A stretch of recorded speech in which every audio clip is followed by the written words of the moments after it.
வணக்கங்க. எல்லாரும் எப்படி இருக்கீங்க? நல்லா இருக்கீங்களா? நம்ம வாழ்க்கை இப்போ எப்படி தெரியுமாங்க மாறிடுச்சு? கடிகார முள்ளு போல இருக்குங்க. கடிகார முள் எப்படி மேலேருந்து கீழே வருமோ, கீழேருந்து மேலே போகுமோ, அந்த மாதிரி தாங்க நம்ம வாழ்க்கையும் மாறிடுச்சு. நம்ம 10 வருஷம் முன்னாடி இருந்த நிலமை இப்போ இல்லைங்க. 10 வருஷத்துக்கு முன்னாடி சாப்பாட்டுக்கே இதே ஊரில் நான் கஷ்டப்பட்டுட்டு இருந்தேன்.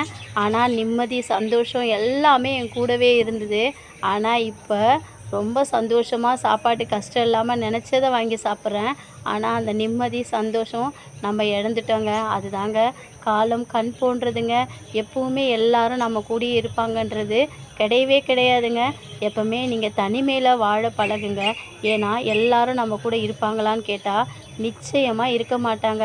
அவங்கவுங்க வாழ்க்கையை பார்த்து அவங்கவுங்க வாழ்ந்துட்டு போயிட்டே இருப்பாங்க.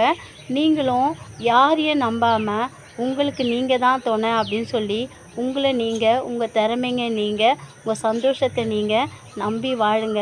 எல்லா நன்மையும் வந்து சேரும். உங்கள் மூலமாக 4 பேர் உங்களை பார்த்து நல்லா இருப்பாங்க. எல்லாமே நன்மைக்கே.